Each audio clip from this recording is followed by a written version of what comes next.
On today's episode of Uncommon Sense, we speak with Joseph DeReuil, the editor emeritus of the Irish Rover, a student-run independent newspaper at the University of Notre Dame in South Bend, Indiana. He is a senior at Notre Dame, majoring in classics and philosophy. Learn more on this episode.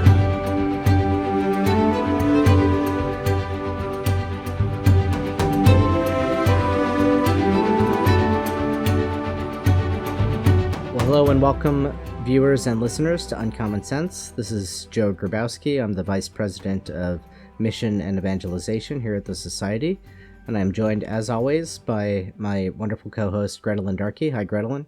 Hi there, Joe. And we're privileged to have a Chesterton Academy alumnus on the show today, and a current senior at the University of Notre Dame, Joseph DeReuil. Joseph, how are you? I'm doing well. Thank you for having me. Well, welcome. So we've spoken to, some of the folks who have known you over the years when you were a rising student and an impressive one at Chesterton Academy of the Twin Cities in Hopkins, Minnesota. And I, for one, have been a fan of the Irish Rover, this independent newspaper. Maybe you could tell us a little bit about what the Irish Rover is and its relationship to the students of the university. Yeah, for sure. So the Irish Rover was founded by a group of Notre Dame students back in 2003. And these students thought that it would help Notre Dame to have an independent newspaper with the mission of upholding the Catholic identity of the university. So there's a different official campus publication, The Observer, that kind of reports on day-to-day student life and things on campus. But the Rover is a bi-weekly publication with that explicit mission that I mentioned earlier. So in the past 20 years, the Rover has been covering everything at the university that pertains directly to how Notre Dame is, or unfortunately is not, living up to her mission as a Catholic university. So I've been involved with the Rover for the past 3 years, now the fourth year. I started pretty much right away when I got on campus and met the then editor-in-chief. So I think it's a great organization of students that has freedom from the university but can still operate on campus, and we're given permission to distribute on campus. So it essentially functions like any other student publication, but we get to kind of call our own shots, not have to worry about what the administration or anyone else at the university thinks about what we're saying. That's really healthy, I think. It's nice to have that sort of extra editorial bent, and you guys are kind of the Socratic voice on campus, it sounds like, which is great. Yeah, we do our best. It's also very Chestertonian, he was a big fan of kind of little homespun newspaper efforts that he would do with his friends in the junior debating club and their journal, The Debater, that they published. So it strikes me as a worthwhile thing, and that, of course, led him onto a career in actual journalism. So I think the two are connected. To step back a second and talk about your own personal background, because as a philosophies and classics major, it's not as though you went to pursue journalism, but maybe tell us a little bit about your experience in the Chesterton Academy program and how that kind of shaped you to have this interest in an organ that would maintain Catholic identity when you got to Notre Dame. Yeah, absolutely. So I started at Chesterton Academy of the Twin Cities in 2015, I guess it was. And my older brother was a junior there at the time. He went on to go to undergraduate seminary for the Diocese of St. Paul, Minneapolis, for which he is now a major seminarian. I've had two younger brothers go through Chesterton Academy and a younger sister who just started. So we've all seven of us eventually will probably go through the Chesterton Academy system. And it was really during my time at Chesterton that I started falling in love with literature and philosophy and kind of the humanities more generally. I think that I benefited a lot from, I guess the phrase comes up a lot in the context of Chesterton, but the integrated curriculum that they used, where I saw kind of walking through starting freshman year, reading Plato at the same time as reading ancient Greek history and doing literature, the Iliad and the Aeneid. And so it kind of all worked together and made sense. And so I knew that when I graduated, I always liked math, liked science, but I thought that, okay, what I really want to devote my time to at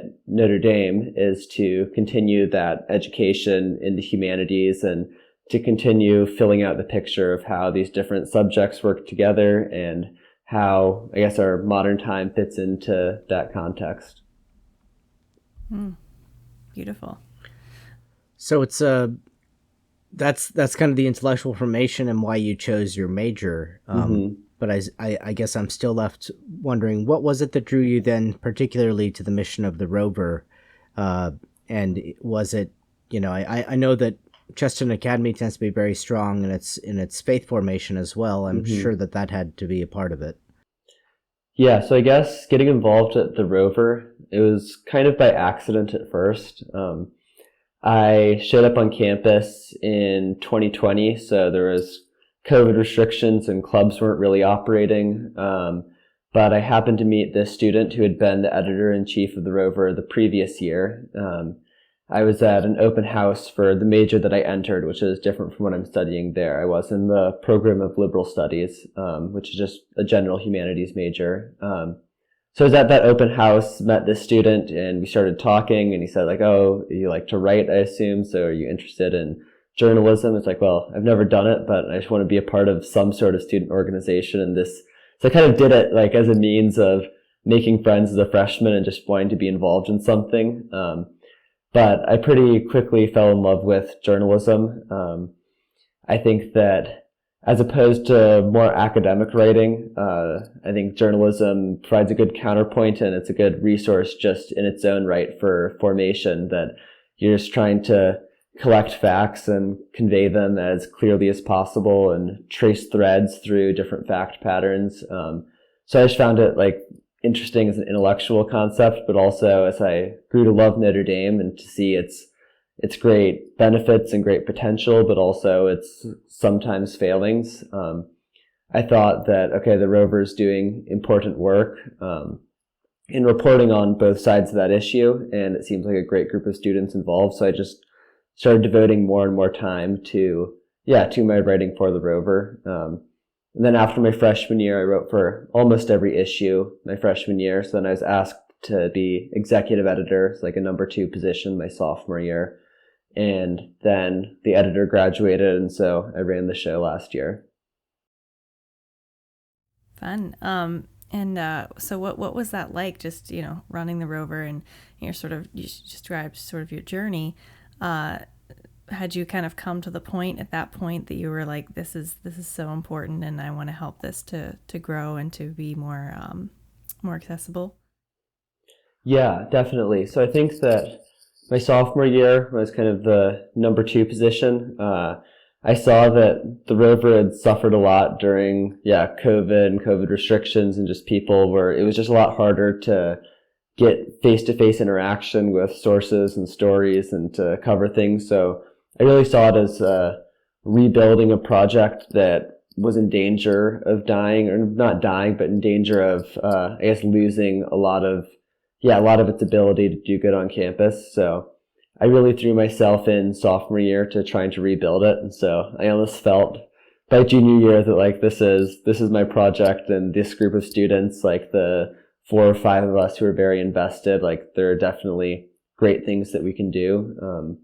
So I think that was kind of that was kind of the motivating factor. And I definitely saw my sophomore year, we had one story that really blew up. The editor that year wrote a story called "No Man Can Serve Two Masters," I guess, about the tension at Notre Dame between being faithful to church teaching and pursuing kind of more secular values that you'd expect of elite institution. And that got a lot of traction both on campus and outside of campus, and really helped shape the conversation. So I guess that helped show me that people were listening to what we were saying, and it had a potential to reframe issues and to do good on campus and to get people to think about important things. And I do, care a lot about, my university, Notre Dame, and I want to see it succeed. So I saw us as students on the ground were in a unique position that maybe alumni who are concerned about the university weren't in. So I thought that I should put in my time doing that while I still could.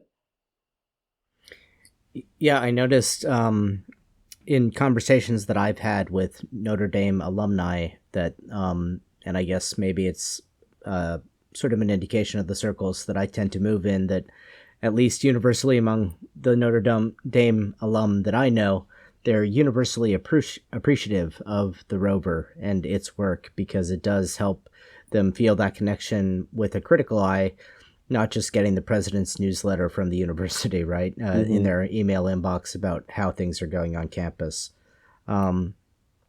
So I know that among other accomplishments, with the Rover, you've also kind of involved yourself with different other organizations there on campus, and were influential even in a petition, I guess, that's still unresponded to but underway to try to get kind of safe internet filtering to filter out pornography on campus and the Wi-Fi systems. Maybe tell us a little more about those other projects. Yeah, so I was my sophomore year also vice president of a group called Students for Child-Oriented Policy, which is affiliated with Princeton's Love and Fidelity Network, where they have various campus chapters kind of for promoting healthy family and marriage, I guess, policy and practice.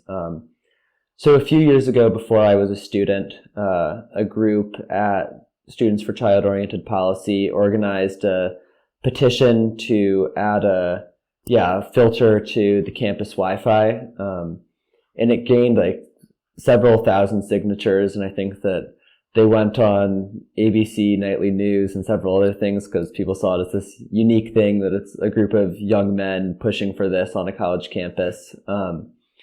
Unfortunately, at the time, the proposal was rejected for probably not great reasoning. I think that the official reason was academic freedom or something like this. Like, it's going to mess with people's ability to do research. Like, if we don't know what's going to content, it'll filter out and it'll be a block and it'll be annoying. So, but I think there's pretty clear workarounds to that.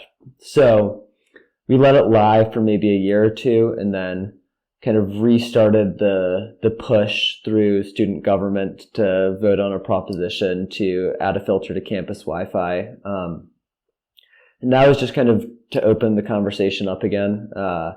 And so that vote failed again, but now I think the club is going to go through some sort of measure to keep trying.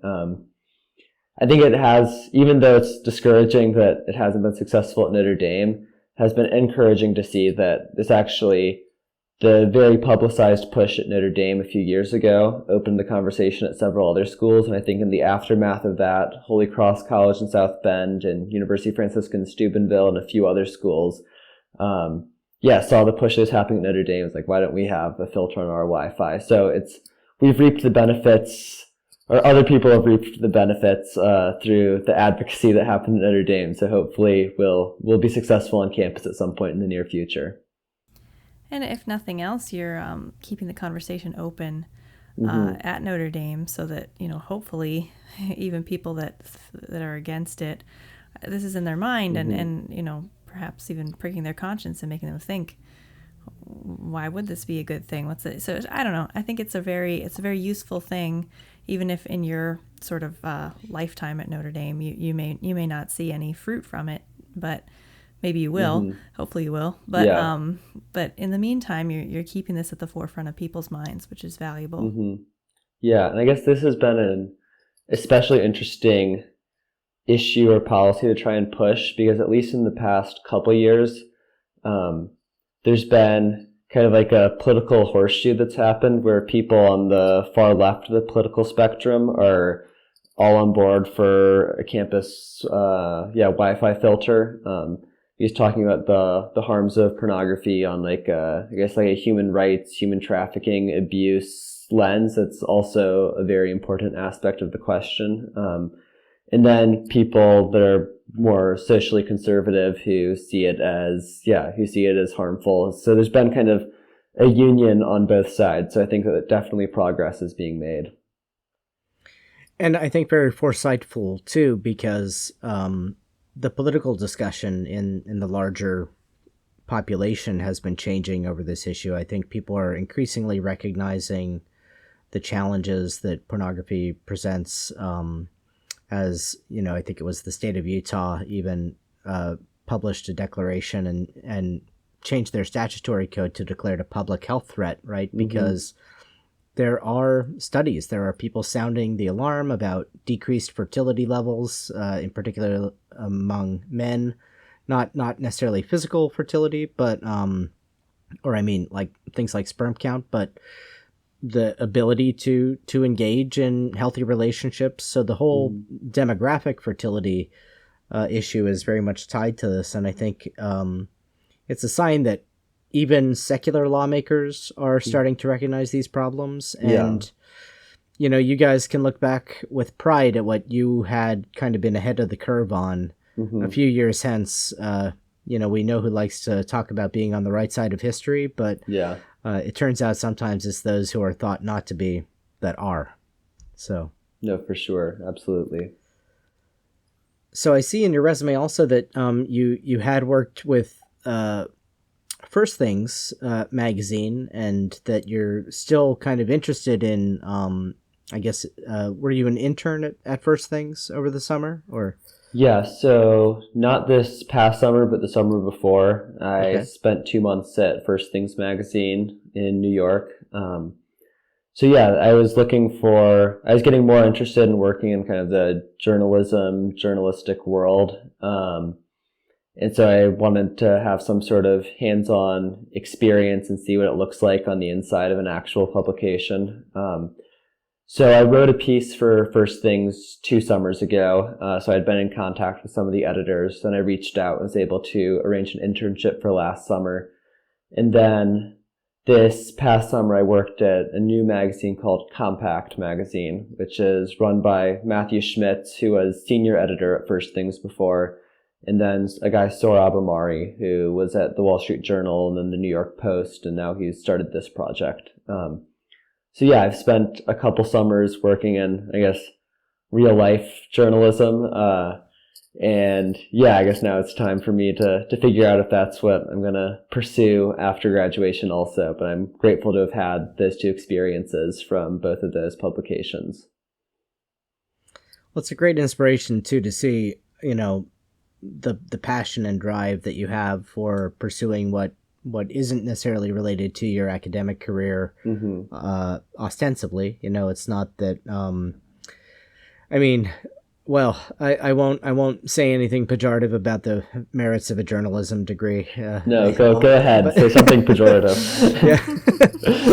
But I do think that it's telling that, you know, a lot of the best journalists that I have ever read and know of, including one in particular, the guy for whom this apostolate that we work in is named after, didn't have academic training as a journalist. He was an artist, and I think maybe that's another place to go in our conversation now, because I know a lot of Chesterton Academy alum. They don't necessarily hold on to that love of Chesterton as an author or as a figure, but I think I noticed, even just scrolling around on the Irish Rover site, that he does get quoted there a fair amount by other people. I don't know about in your own writing. How about Chesterton himself as an influence on you? Yeah, so I guess going to your point of quoting them, in the print edition of the Irish Rover, our editorials always appear on the second page, and we have like a little green box for a quote reflecting some part of the message of the editorial. And whenever it's my job to pick that, I just look up like the keywords of what I wrote about and then G.K. Chesterton, and almost every time he has something pithy to say about it. So I guess that's less substantive engagement with him as a writer, but I very much appreciated at Chesterton in the Twin Cities every year. Dale Ahlquist would teach a couple weeks of the literature classes on a Chesterton book.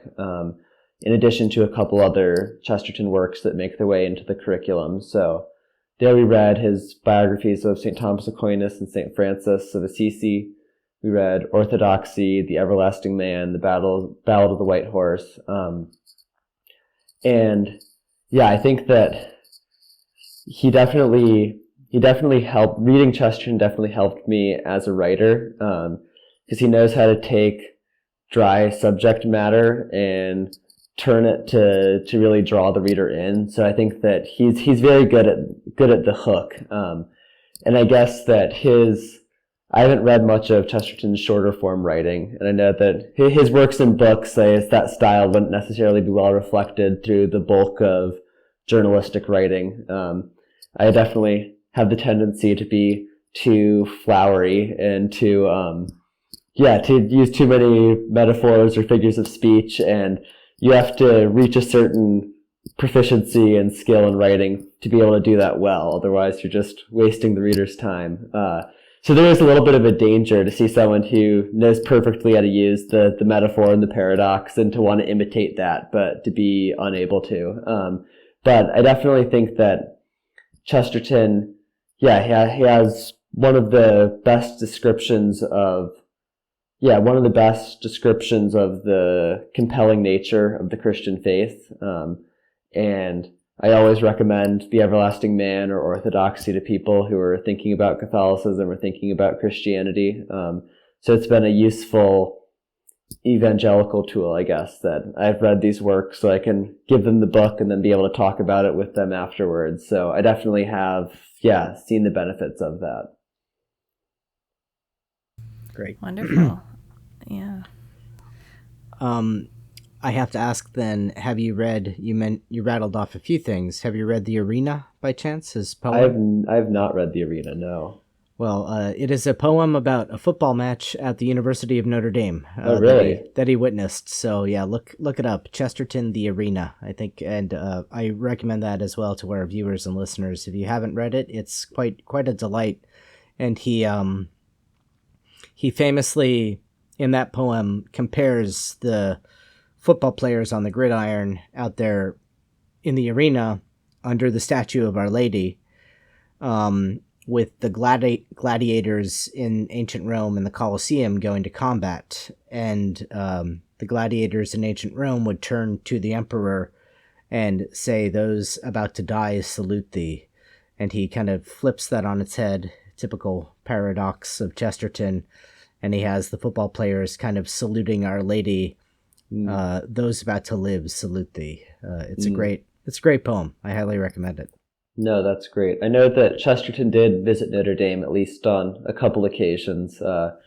When I was leaving Chesterton Academy going to Notre Dame, that was the first thing Dale Alquist said, is visit Washington Hall. That's where he lectured at Notre Dame. So it was fun to have that connection, that continuity from high school into college.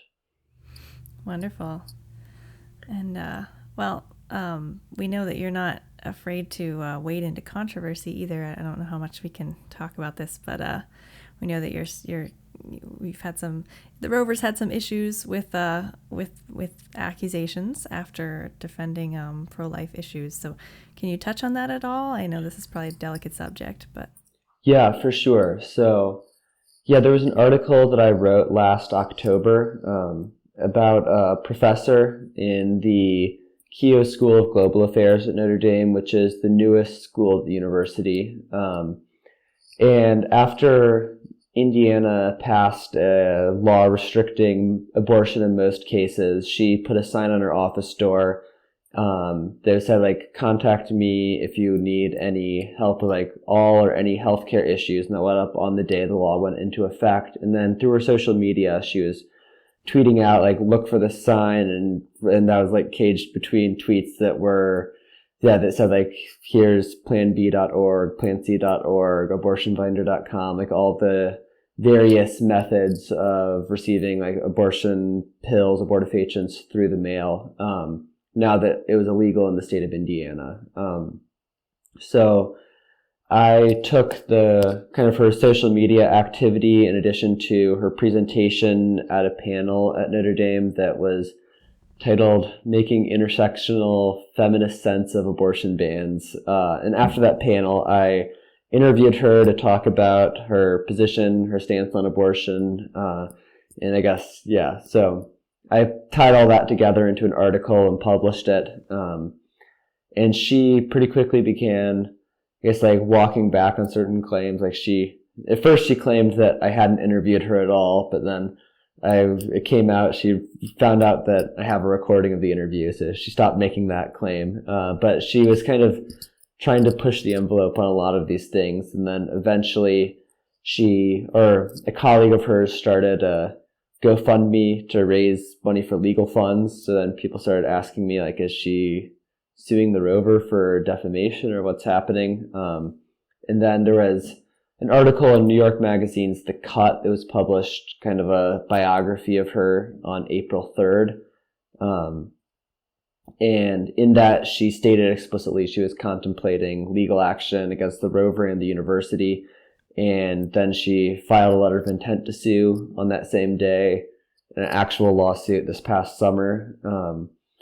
So I guess, yeah, it has been, kind of a lot to deal with. There have been a lot of people who have been very helpful in kind of walking through this. We've had one of the law professors at Notre Dame, who's, very good. He went over all of our case materials and told us, like, you don't have to worry about this. Like, it'll be a pain in the neck having to deal with the lawsuit, but she's not going to win. Like, you guys are rock solid on your facts.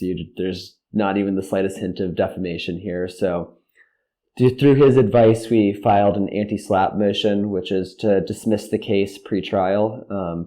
So that motion will be heard on, I think, September 27th. So hopefully September 27th will come and it will be dismissed and we won't have to deal with it. So prayers for that, for sure. For sure. And kind of sorry to bring it up. I mean, it's probably not your favorite thing to talk about, but yeah, no, that's all right. I think it's important for our listeners to hear, though, that because, you're standing up for the truth.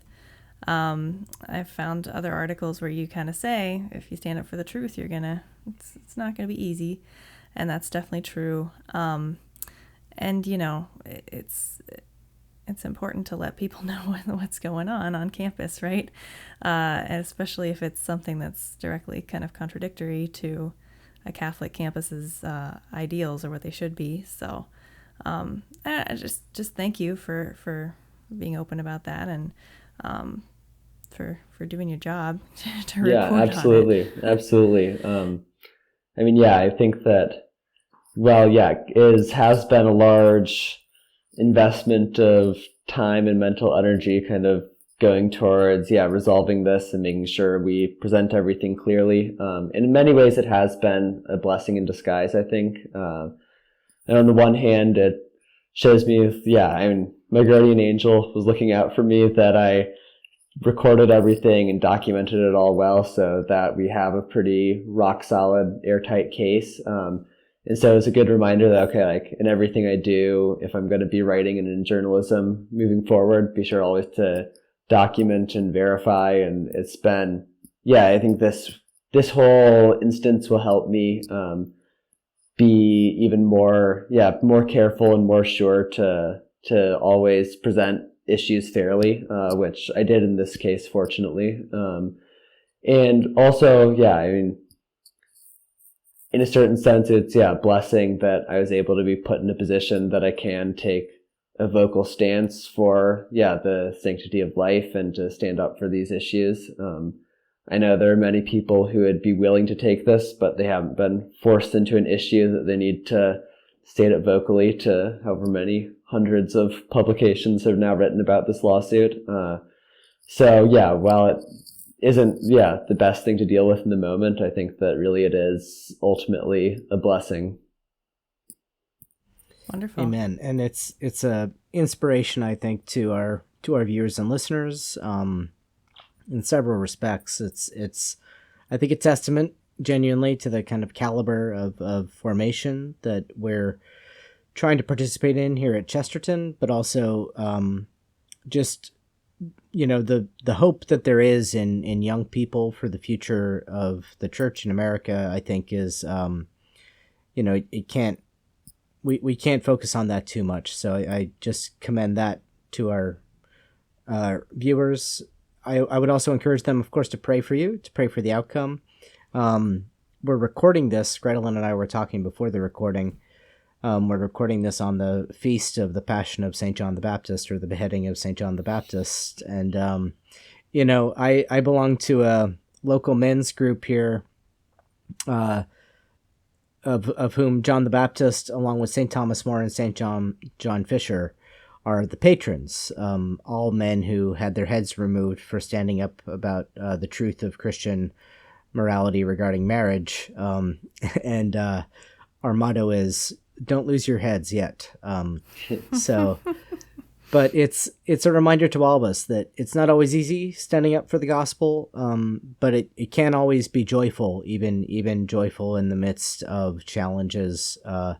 So again, just congratulations on taking that firm stand, on doing it fairly and diligently, but not backing down from controversy. Chesterton, I feel very safe in saying Chesterton himself would be proud. So thank you. Thank you. I appreciate your it. Your attitude is very, it's very it's complimenting you on your attitude too, to be able to look at it as a blessing and with a joyful spirit, and with the spirit of prayer. And, it's a good thing in the society that we live in, that's very kind of emotion driven, and everybody sort of jumps into the fire immediately. It's nice to see a level head. So thank you for that too.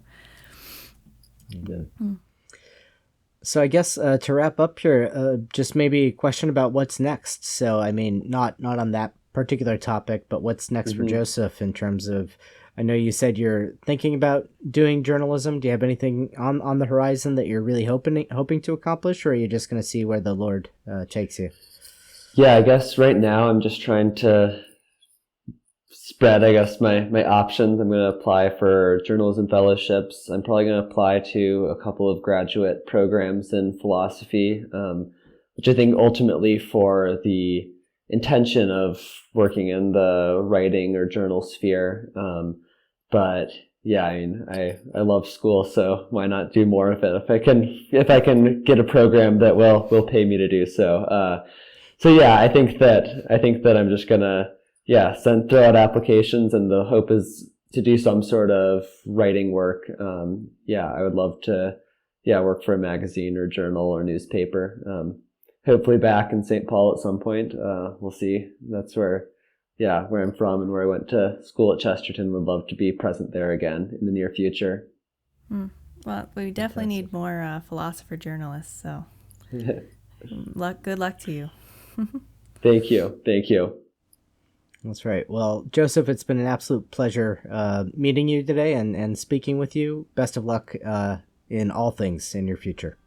Thank you so much. Thank you for having me. And Grettelyn, as always, it's a pleasure spending time with you. Thank you, Joe. It's been great. And to all of you, our viewers and listeners, it's a pleasure having you join us for these wonderful conversations we have. Please do like this video or like this episode if you're listening to it via one of the podcast apps. Make sure you're subscribed to us, and do us a favor, give us a 5-star review, a good rating, share this with your friends, help us to reach more and more people with this joyful and hopeful message that Chesterton can bring to our contemporary age, because as we know, Chesterton is always better with friends. Until next time, God bless.